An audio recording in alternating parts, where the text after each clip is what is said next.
யாக்கூப் அலைஹிஸ்ஸலாம் யார்? இப்ராஹிம் அலைஹிஸ்ஸலாமுக்கு 2 பசங்க. ஒருத்தவங்க வந்து பார்த்திங்கனாக்கா இஸ்மாயில் அலைஹிஸ்ஸலாம், இரண்டாவது வந்து இஸ்ஹாக் அலைஹிஸ்ஸலாம். இஸ்ஹாக் அலைஹிஸ்ஸலாம் தான் முதல் மனைவியான சாரா அலைஹிஸ்ஸலாமுக்கு பிறந்த பிள்ளை. அப்போது யாக்கூப் அலைஹிஸ்ஸலாம் வந்து இஸ்ஹாக் அலைஹிஸ்ஸலாமுடைய பையன். அல்லாஹ் சுப்ஹானஹு வ தஆலா இஸ்ஹாக் அலைஹிஸ்ஸலாமுடைய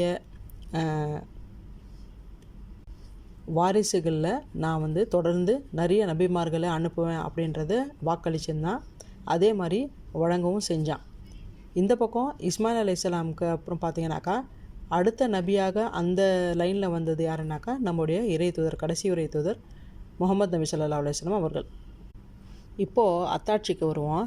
யாக்கூப் அலைஹிஸ்ஸலாம் வந்து தன்னுடைய மரணப்படுக்கையில் வந்துட்டு இருக்கும்பொழுது தன்னுடைய மக்களை வந்து அழைத்து அவர் வந்து கேட்குறாங்க. என்னன்னு சொல்லி கேட்குறாங்கனாக்கா, நான் இறந்துட்ட அப்புறம் நீங்கள் யாரை வணங்குவீங்க அப்படின்னு கேட்குறாங்க.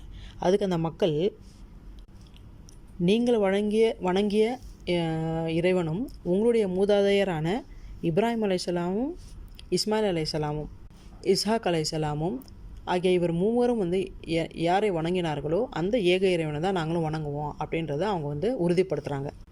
அந்த ஏக இறைவனுக்கு அடிபணிந்து ஒரு முஸ்லீம்களாக தான் நாங்கள் வாழுவோம் அப்படின்றதையும் அவர்கள் சொல்கிறாங்க. அப்போது ஒரு முஸ்லீம் என்றால் என்ன? முஸ்லீம் என்று சொன்னால் அவன் வந்து ஏக இறைவனுக்கு மட்டும் அடிபணிபவன், சரிங்களா? அதுக்கப்புறம் அவனை தான் அதிபதி என்று நினைக்கக்கூடியவன். தன்னுடைய உரிமையாளன் அந்த ஏக இறைவன் தான் அப்படின்றது நினைக்கக்கூடியவன்.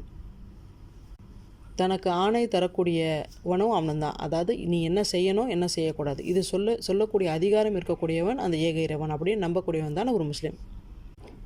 வணக்கத்துக்குரியவன் அவன் தான். அப்படின்னா என்ன? நன்றி செலுத்துறதா இருந்தால் கூட நான் அவனுக்கு தான் செலுத்தணும். புகழ், நான் ஒருத்தங்களை புகழ்றேன் அப்படின்னா கூட அது அந்த புகழ் கூட அவனுக்கு தான் சேரும் அப்படின்றது நம்பக்கூடியவன்.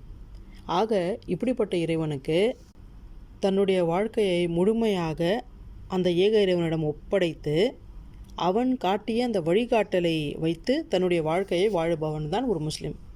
அது மட்டும் இல்லாமல் கொள்கை ரீதியாக இருந்தாலும் சரி, செயல் ரீதியாக இருந்தாலும் சரி, அந்த இறைவனுக்கு முழுமையாக அடிபணிஞ்சு வாழணுன்றதில் அவனுக்கு வந்து மாற்று கருத்து கிடையாது. ஆக இதுக்கு பேர் தான் இஸ்லாம். ஆக இந்த இஸ்லாம் வந்து இந்த உலகம் தோன்றிய நாளிலிருந்து பார்த்திங்கனாக்கா இது இருக்கின்றது. அப்போது அந்த முதல் நாளிலிருந்து இது பல்வேறு நாடுகளில் வந்து பரவி பல சமுதாயங்களில் பல நபிமார்களை அல்லாஹ் வந்து அனுப்பி இதை வந்து ஒரு வாழ்க்கை நெறியாக அமைத்து தந்திருக்கின்றான்.